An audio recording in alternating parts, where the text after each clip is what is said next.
มีอันใหม่อันเก่าปนเปกันไปเนาะมาทางนี้ไปปะไปทางไหนนะไปทางนี้ไปได้ปะอุ้ยไม่ยังนะตัวงูบ่อันนี้น้ำฝรั่งไหนนี่นะน้ำฝรั่งเขาบอกให้ตัดตัวนี้พี่น้องเนาะเขาจงไว้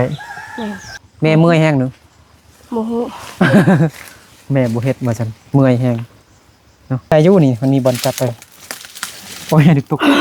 ทำไมแขนหักขาหักไปเลยติดนักเก็ตติดเอียงเป็นกระดาษ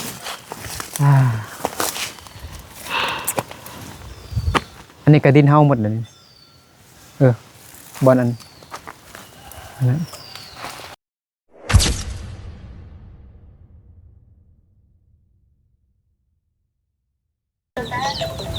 开始没得晒，那几年来我很感谢。มานี่ 你lấy cái chuyện cái sáng rồi. อาจีhai lùm rau chị hai lùm môngอาจีอาจีโอ้ยไปยังนะผู้สาวน้อยบ่ไปโรงเรียนนี่นะค่าโรงเรียนหรอแม่นบ่เอาคิดว่าแม่นเราลุ่มบ่แม่นฮะบ่แม่น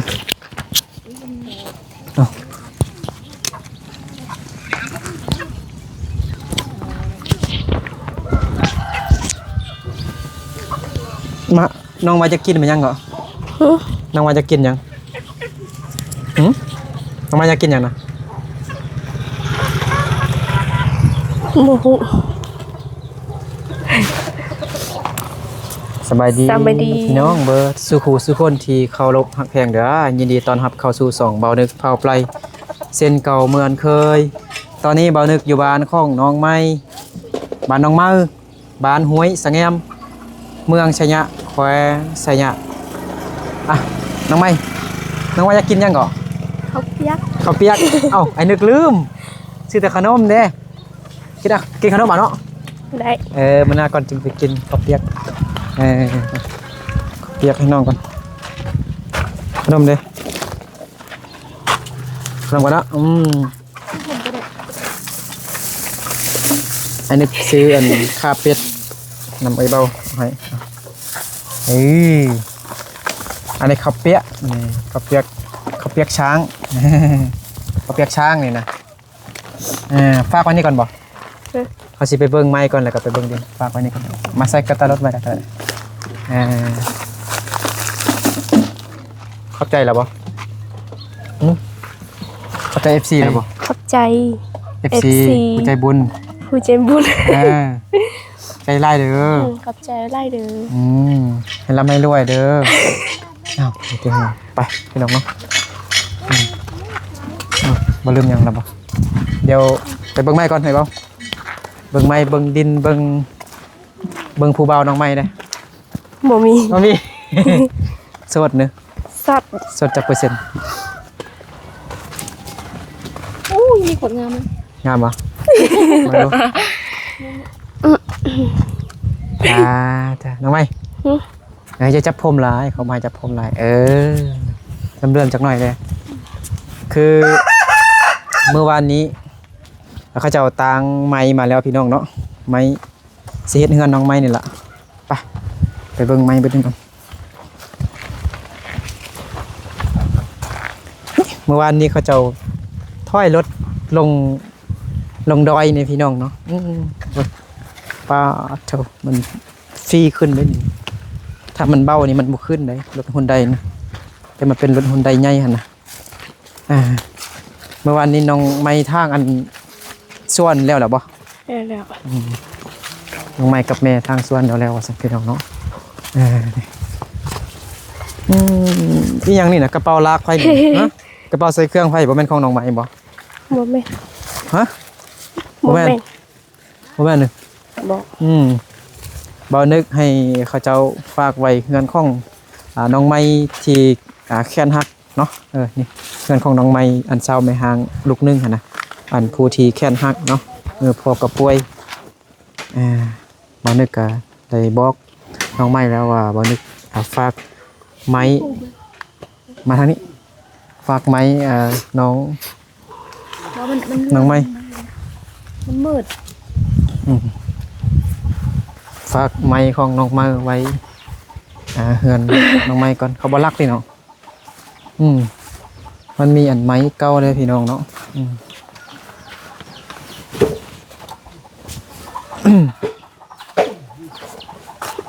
อันนี้ไผมาปลุกหน่อย พ่อ แม่ ไม้ได้ครบแล้วไม้พี่น้องเนาะไม้18ไม้5คน10แล้วก็ไม้แปนเนาะไม้แปนแอมฟ้าพี่น้องเนาะถ้าบ่พอก็ได้ตัดเอาไม้สร้างไม้ไผ่ไม้ฮกมาซับแล้วก็มาแอมฟ้าเฮือนน้องไม้แบบนี้ละนี่คือเฮือนของน้องไม้อันเช้าไม้ห่างนี่นะหมดตอมอยู่เนาะมันจะมีไม้อันเก่าเด้พี่น้องเนาะเจ้าว่าบ่มีไม้ก็เลยเอาอันตัวเก่าเด้ซื้อเอาเด้ให้เขาเจ้าพามาเด้เนาะมีอันไม้อันเก่าปนเปกันไปเนาะมาทางนี้อันนี้ไม้แปลนเนาะไม้แปลนไม้แปลนนี่ก็80ปลายพี่น้องเนาะโอ้โหมันสิพอบ่อาจจะใส่ลงตั้งเอาเนาะตั้งใส่เอาถ้าใส่ลงกว้างเนี่ยอาจจะบ่พอแม่นอยู่มันงามอยู่จะทางควางพี่น้องเนาะเอาไม้แป้นนี่แอมฟ้าพี่น้องเนาะตั้งเอามันจะพออยู่คันสิแอมโดยทางควางนี่มันจะบ่พอหนา15พี่น้องเนาะเดี๋ยวนี้ไม้ก็อึดได้พี่น้องเนาะไปเบิ่งบ่น้องไม้ทางอันก่อนเนาะไปได้บ่ไปทางไหนน่ะทางนี้ไปได้บ่บอกไปบ่ได้ไปบ่ได้เนี่ยไปทางไหนฉันนะ ไปทางนี้ ทางนี้เลย แม่ น้องไม้ฮู้ทางกับไปก่อนไปน้องไม้ฮู้ทางกับไปก่อนเจ้าน้องไม้นี่อยู่บ้านคนเดียวเนาะหมู่เพื่อนนี่ไปหาเฮ็ดเวียกไปเขามีความรู้เด้เขาเจ้าเข้าโรงเรียนบางคนก็ไปเข้าโรงเรียนบางคนก็ไปหาเงินเขาเจ้าไปหาเงินหาคำกับย้อนเขาเจ้ามีการศึกษาเด้แต่ว่าน้องไม้นี่บ่ได้เข้าโรงเรียนเนาะก็อายุยังน้อยเด้15 ปี15 ปีแต่ว่าผู้ใหญ่แล้วเด้อันนี้ผู้ใดทางน้อยแม่ทางบ่แม่คิดว่าพ่อแม่นแม่ทางเนาะแม่ ทางเข้าไปเฮือนมาของน้องไม้พี่น้องอยู่ในเมนูได้หน่อยหมูนะ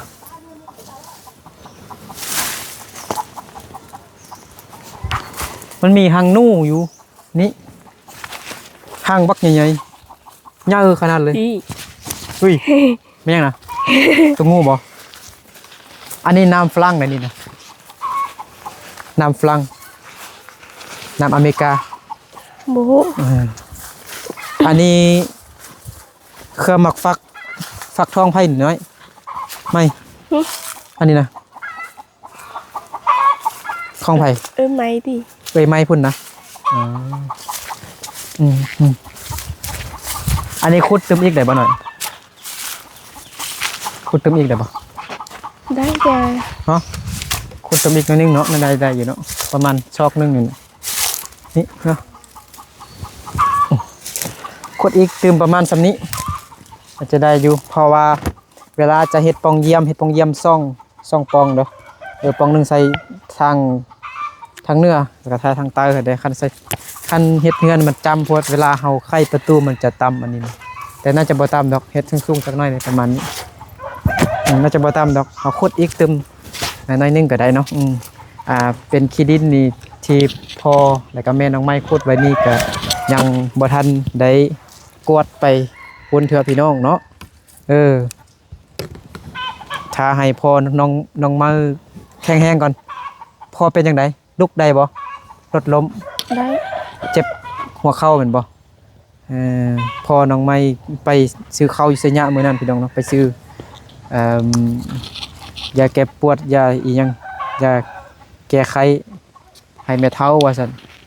เราเฮ็ดรถล้มเราพอน้องไม่ก็เจ็บหัวเข่านี่ก็อืมเละหมดพี่น้องเนาะหัวเข่าพอน้องไม่เนาะคือสิเจ็บหลายอยู่เนี่ยมือก็เจ็บแขนเนาะเฮ็ดรถมอไซค์ล้มเรา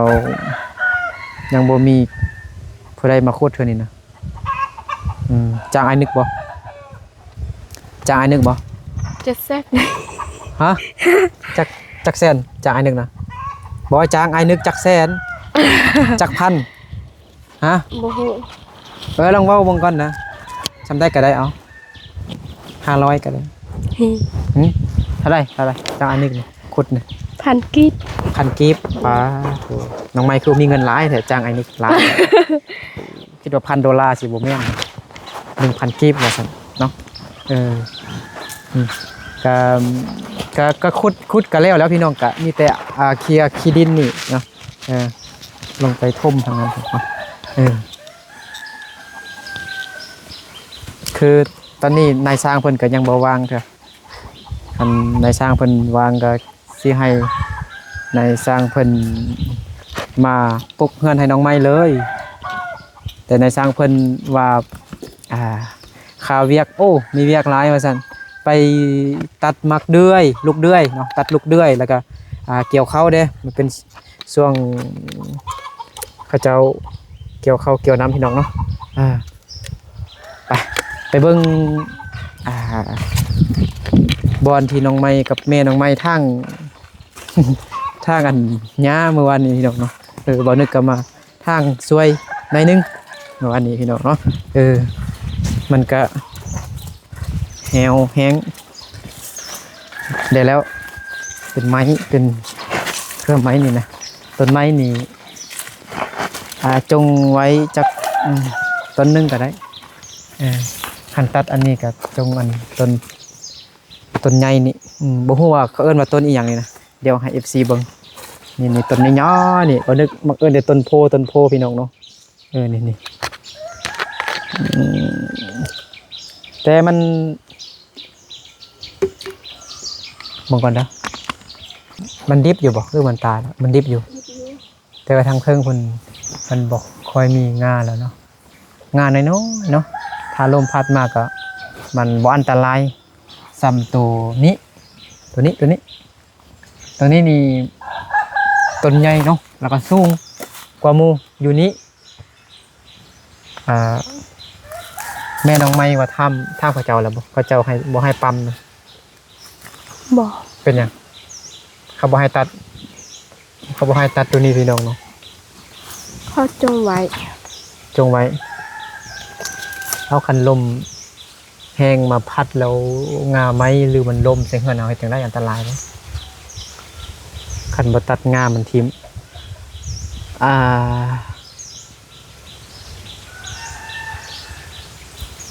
มันเป็น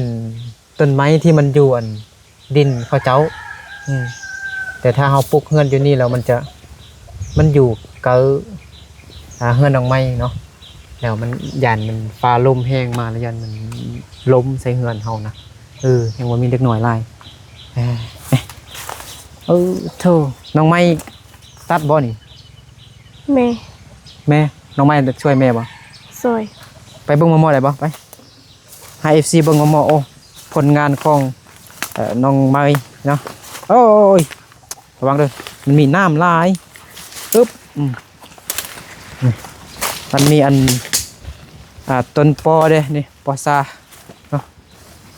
อันนี้ต้นมันยังกับโอ้โหก็ต้นใหญ่อยู่เด้นี่ตัดมาเฮ็ดไม้แปลนก็ได้แล้วนี่โดยทางจำห้วยสำเนาะย่างยุ่นหน่อยนึงแม่ว่าบ่เฮ็ดแล้วฮะแม่ว่าบ่เฮ็ดแล้วแม่บ่เฮ็ดยังพอแล้วแม่ว่าพอแล้วสิกลับบ่เฮ็ดแล้วยังมาวันนี้นะแม่เมื่อยแห้งนึงบ่ฮู้ แม่บ่เฮ็ดมาซั่นเมื่อยแห้งเนาะ ปลาให้มันแห้งก่อนแล้วจึงค่อยเคลียร์แล้วก็จุดเห็นไหมเนี่ยโอ้ต้องเลยตัดทิมนะพี่น้องเนาะบ่นึกคิดว่าแม่นอันดินเขาเจ้าเฮ็ดเฮือนเก่าพี่น้องบ่แม่นจะเป็นส่วนผักกาดเขาเจ้าแม่นบ่น้อยส่วนผักกาดเขาส่วนเก่าแม่นบ่อ๋อที่ฟังนั้นพุ่นพี่น้องเนาะเป็นดินส่วนผักกาดคิดว่ามันเป็นดินเขาเจ้าปลูกเฮือนอันนั้นนะเก่าหั่นนะอยู่ดีเย็นดีเนาะบ่มีมักแนงบ่ฮู้มักแนงบ่ เนี่ย นั่นบ่ฮู้จังนี่ใบมักแนงเห็นบ่ต้นมักแนงนั่นเห็นแหละ บ่ฮู้ นี่เห็นบ่หลายๆนะนี่มันคือนี่มันคืออันต้นนี้แต่บ่อันตัวนี้เด้ เห็นแล้ว เห็นล่ะอันนั้นคือเขียวหั่นน่ะต้นมักแนงนะคันมันมีหลายนี่เก็บมาขายก็ได้เงินซื้อเขากินแล้วมาอันนี้พาน้องไม้เข้าป่าแล้วบัดนี้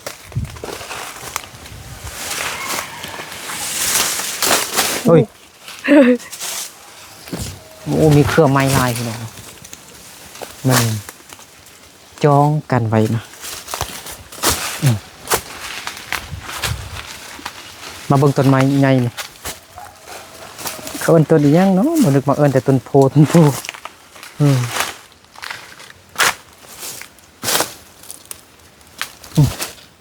โอ้มันเขาเจ้าสิตัดบ่นี่เห็นบ่นี่ห้อยเขาตัดอยู่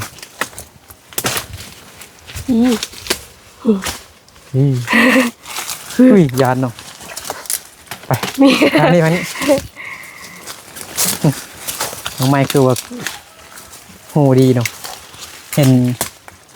อิหยังบางอย่างนี่ก็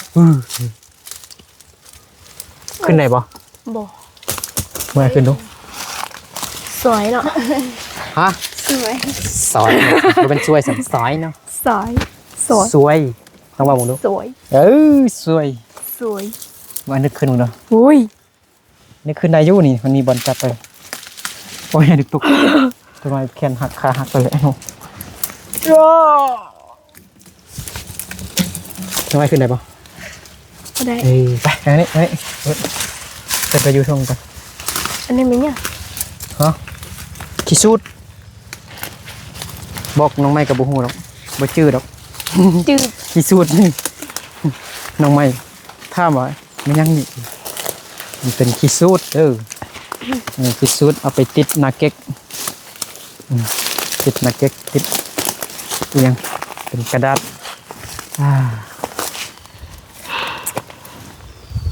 อันนี้กระดินเฮาหมดเลยบอลอันนั้นบอลก็เฮ็ดลักหัวนะเนี่ยต้นไม้ใหญ่นี่ล้มอยู่นี่น้องเฮ็ดฟื้นก็ได้นี่นะน้องไม้ผู้ใดตัดนี่นะเขาตัดใส่นี่บ่ บ่แม่น โมเมนต์ผู้ใดตัดนะน้องไม้ไผตัดนะฮะข้าวนี้ แม่น อ๋อข้าวนี้ตัดนะ ตับไป เข้าไปเฮ็ดหยังนะเงินหลังนี้นี่เนาะ บ่ฮู้ เขาไปเอาไปเฮ็ดฟืนเฮ็ดไฟไปดังพี่น้องเนาะ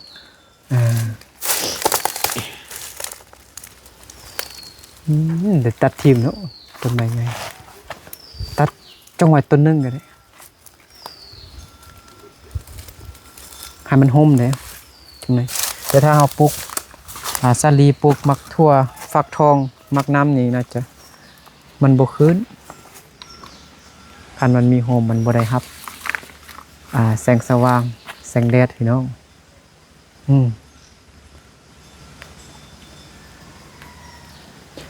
คันพอดีขึ้นแล้วก็บอกพ่อกับแม่เคลียร์อันนี้เด้อ โดย ขุดดินนี่นะไอ้นึกสิปลุกเฮือนมื้ออื่นมื้อฮื้อสิเด้อไอ้นึกสิปลุกเฮือนมื้ออื่นแล้วให้พ่อกับแม่หยิบเคลียร์ขี้ดินนั่นมาถมอยู่ทางนี้เด้อเฮ็ดเฮือนครัวซื่อๆดอกเฮือนใหญ่ก็เฮ็ดแต่อยู่บ่นี้ซื่อๆแต่พุ่น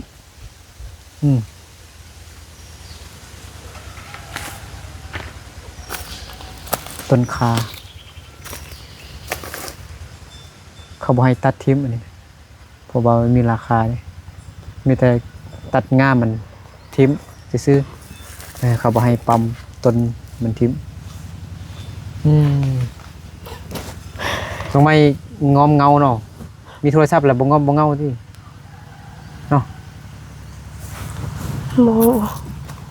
ทำเป็น10 นาทีเป็นจึงตอบคือว่าคิดหน้าตัวเองใช่ไหมทางแก้ม เนี่ย เพราะเป็นผู้เบาคิดอะไรนะมันดำๆอย่างนี้เลยเขาไม่ได้เอาแว่นมาเบิ่งโทรศัพท์นี้เห็นบ่บ่แม่น ผู้เบาคิดเห็นบ่ บ่แม่น บ่เป็นผู้เบาไม้น้องไม้ไว้นะเนาะแต่บอกพอเด้อบอกแม่เด้อว่าให้นึกซิกเฝ้าเฮ็ดมื้ออื่นมื้อฮื้นเด้อให้เขาขุดดินไปไว้อยู่เด้อเงินเมื่อวานนี้หมดแล้วนึงยังจักแสน ยัง50ยัง5 แสน 5 ล้าน ยัง5 ล้านน้องไว้เอาไปเฮ็ดหยังจังนะเขากินก็มีแล้วคันสมมุติมีอันเขาเจ้าคนอื่นมาที่เฮาบ่ฮู้บ่เป็นพี่น้องเฮาได้เห็นถ้าเฮามาขอเขาบ่ต้องเอาให้เขาเด้อเพราะว่า บ่ เขาเจ้าก็มีให้แล้วเด้บ่ได้เอาเฮาเพิ่นว่า ฮะก็บ่ต้องเอาเฮาบางทีอาจจะเป็นพี่น้องเฮาแต่ว่าเขาเจ้ามีให้มีส่วนแต่ว่าน้องไม้ครอบครัวน้องไม้นี่บ่มีให้มีส่วนถ้าน้องไม้เอาให้เขาแล้วบ่นี่ถ้าน้องไม้บ่มีข้าวนี่บางทีเขาเจ้าบ่ให้พวกน้องกินไหนเห็นบ่บ่แม่นกะไนกะแตแล้วก็อย่างที่2นี่ชื่อแล้วบ่ต้องให้คนอื่นเด้อบ่แม่นว่าเฮาเฮ็ดได้แบบเป็นข้าวของ FC บ่ต้องไปเป็นแบ่งคนอื่นกินได้เขาเจ้ามีให้มีส่วนแล้วให้เขายืมคนอื่นก่อนถ้ายืมเฮาเนี่ยเฮาแฮงบ่คนหลายเด้10 คนพุ่นอยู่ครอบครัวเดียววันหนึงนี่หุงข้าวจักโล 2 โล เฮ็ดข้าวจักโล2 โลแล้วก็อย่างที่2นี่เด้อบ่แม่นว่าบ่มีเงิน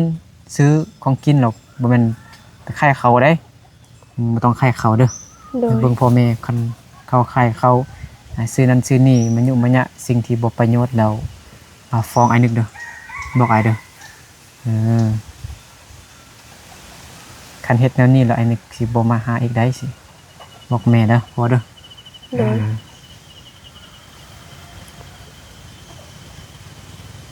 ตอนนี้พอน้องไม้ก็ยังเจ็บอยู่เจ็บหัวเข่าอยู่รถล้มเฮ็ดเวียกมันบ่ทันใดเด้อ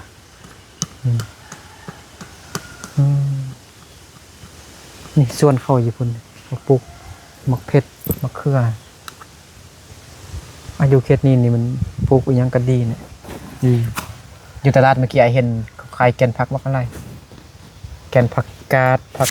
ซีผักหอมปอมผักหอมแปรผักกะหล่ำผักกาดมีหลายอย่างมีมักถั่วมักเขือมักเพชรเอามาปลูกอยู่ในนี้คักวันนี้เนาะปลูกก็ได้มากมันแล้วก็เก็บใส่ถุงแล้วไปขายอยู่แคมป์ทางนั้นทำไมก็ได้เงินหลายได้เงินแล้วก็ไปซื้อเหล้าซื้อเบียร์กินแม่นบ่แม่น กิน เอาไปซื้อหยังซั่นน่ะ ข้าวเปียก บ่เข้าใจอันนึงเว้าดิบ่ฟังไอ้เว้าเด้อน้องไม้ปลูกมะเขือมักเพชรมักอีหยังก็แล้วแต่ผักกาดอีหยังมักถั่วมักฟักทองมักน้ำถ้าน้องไม้เก็บมาแล้วน้องไม้ไปขายได้เงินเอาไปซื้อหยัง ซื้อข้าวเปียก ซื้อแต่ข้าวเปียก เป็น ได้หลายก็เงินได้หลายเลยบ่ซื้ออย่างอื่นหน่อยซั่นน่ะ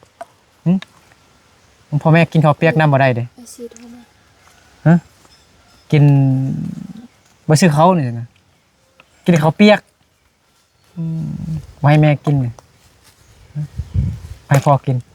เขาบ่มักกินติ เขาบักเลยว่าเขา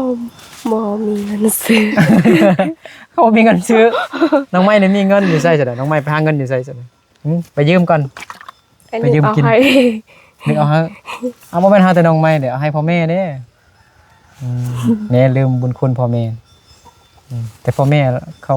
บ่ค่อยฟังความเนาะเขาคือเด็กน้อยเนาะเห็นบ่พ่อแม่น้องไม้คือว่าตามซื่อแหละแบบบ่ฮู้ว่าเขาเจ้าเป็นจังไดก็คือเด็กน้อยอีหยังนั่นแหละพ่อแม่น้องไม้น่ะตามที่บ่นึกให้สังเกตแล้วกับ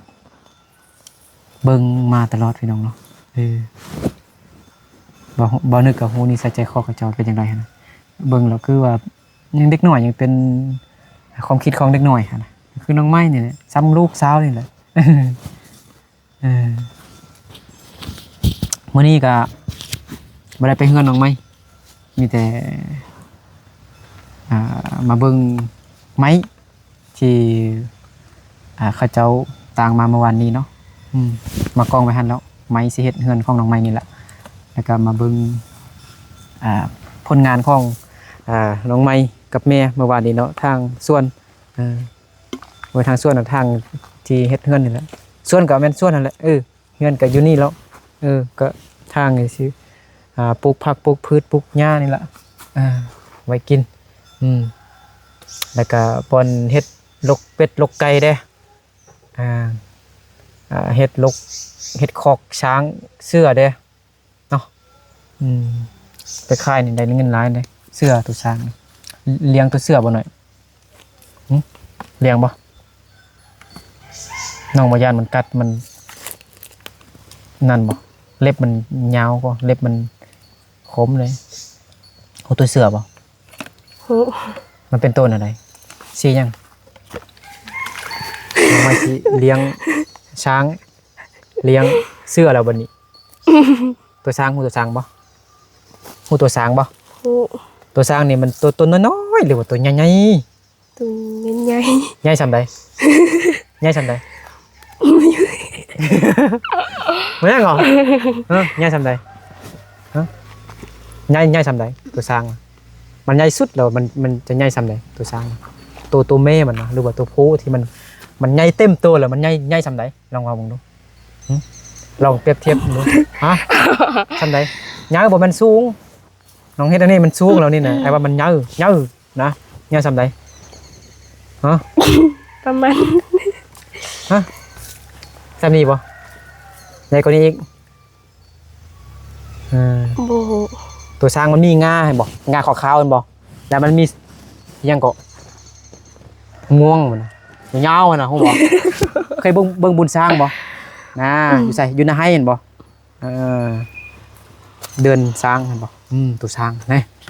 ไอ้นึกสิซื้อมาให้น้องเลี้ยงจัก10ตัวเลี้ยงบ่น้องใหม่เว้าอีหยังก็บ่เข้าใจนะแม่นบ่แม่นก็งึกงัวไปก่อนเลยเนาะไอเกิดเพิ่น FC อยู่ทางอเมริกาก็ให้มาอัปเดตนี่แหละพี่น้องเนาะส่วนหรือว่าพื้นที่ที่จะเฮ็ดลกเป็ดลกไก่แล้วก็จะเฮ็ดเขื่อนน้อยๆอย่างนี้ เขื่อนน้อยๆเนาะเอาขี้ดินใส่กระสอบหรือว่าใส่ถุงใส่กระเป๋าใส่เป้าหั่นนะเข้าหั่นนะเราก็เอาไปย่องใส่กันนะมันเป็นขั้นไปเนาะมันมีน้ำอะไรก็สิเอาตะนางเล็กหรือว่าตะนางยางเนาะให้พูดมาพี่เนาะแล้วก็ปล่อยเป็ดปล่อยไก่เนาะเลี้ยงกบก็ได้เด้ถ้าเอาเนี่ยก็กันน้ำมานะพี่น้องเนาะเฮ็ดเคลื่อนอย่างนี้นะนี่แหละพี่น้องเนาะทำไมกินข้าวเช้าเลยที บ่ได้กิน มันมีข้าวกิน มีบ่กิน ไอ้นึกยังบ่ทันได้ซื้อเถอะเดี๋ยวเขากินนั้นมันก่อนจึงมาซื้ออีกซื้อเปานึงซื้อมาครึ่งนึงยังครึ่งนึงเงินที่เหลือก็สิมาจ้างเขาเฮ็ดเงินนี้ มื้อนี้บ่ได้เงินได้เด้อไอ้นึกจางเข้าต่างใหม่มาหมดแล้วเงินน่ะไอ้นึกมีเงินน้อยหนึงซื้อไอ้นึกซื้อน้ำมันรถมานี่มาน้องใหม่จังไรมีอยากกินอิหยังก็ไปกินอยู่พุ่นน้ำเป็นจ้ะนี่นะพี่น้องเนาะก็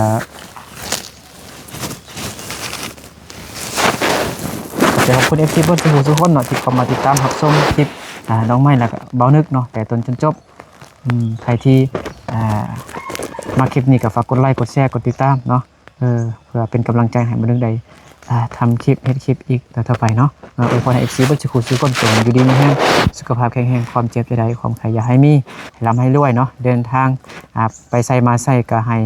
ตลอดปลอดภัยเนาะสาธุเอาพี่น้องเนาะบ๊ายบาย